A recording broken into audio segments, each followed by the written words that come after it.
Hello and welcome to all the ghouls and vampires out there. I'm Joe here with me, my co-host Dan. Zoinks!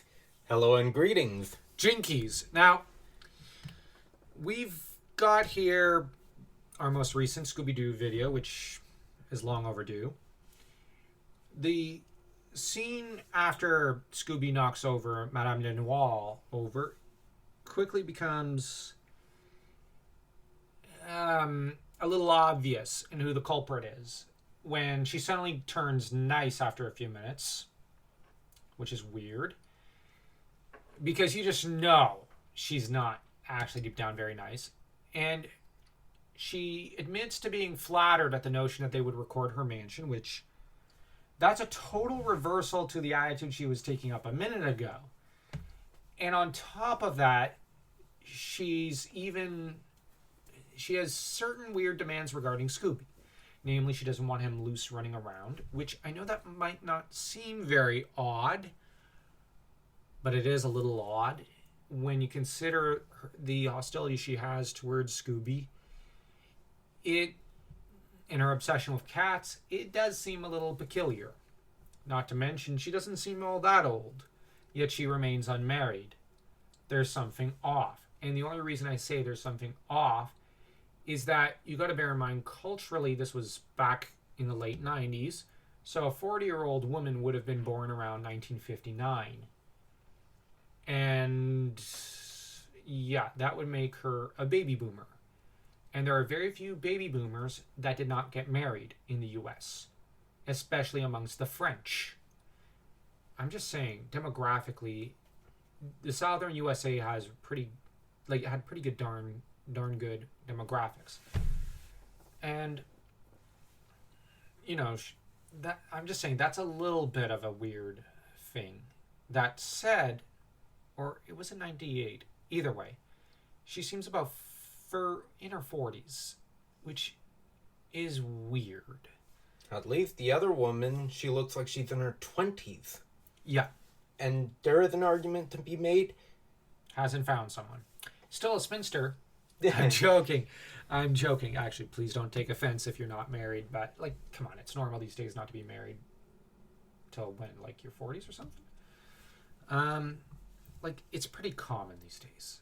Back then, it was a little weirder. But the main thing is that she's so obsessed with her cats. She hates dogs to such an extent. And she's so secretive, yet she's keen to have them record everything. First off, she doesn't really like people prowling around her mansion, but then she invites the paparazzi in. This is an oxymoron. Yeah, and normally And for her to run from an 11 in anger to 0, and even warm and welcoming, then back to cold, then back to warm and receptive when Shaggy says, well, food always keeps Scooby out of trouble. She's then excited and keen to share the kitchen with them. It's just that her behavior is not adding up per se.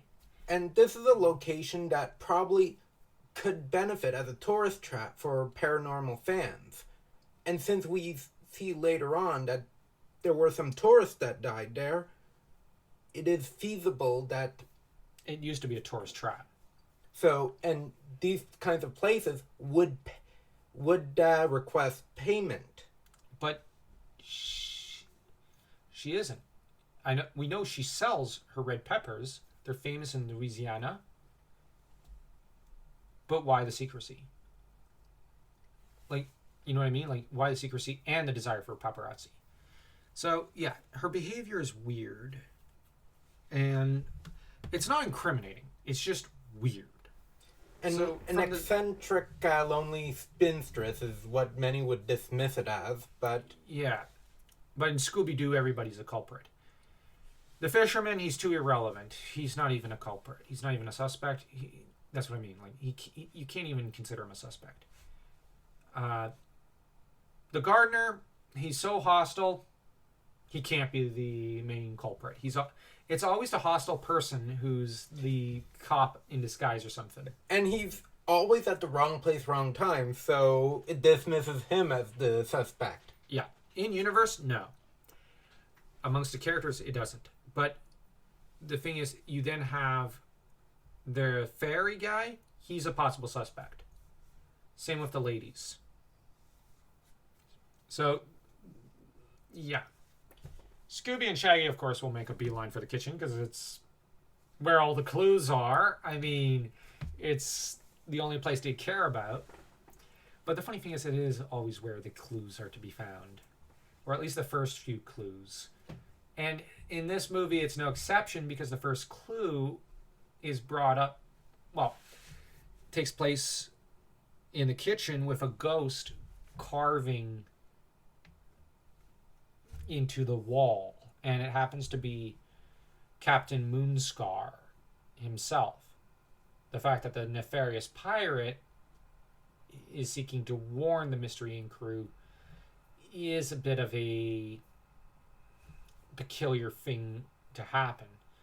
But we'll discuss that next time, which hopefully that'll be a video for next week because, yeah, we're cutting them in twos here. So, like, or at least we're going to try to record 2 videos.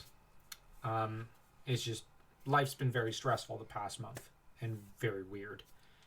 Anyways, don't forget to smash that like and that subscribe button as though you were, I guess, Scooby and Shaggy slamming into one of the most recent monsters they're trying to catch.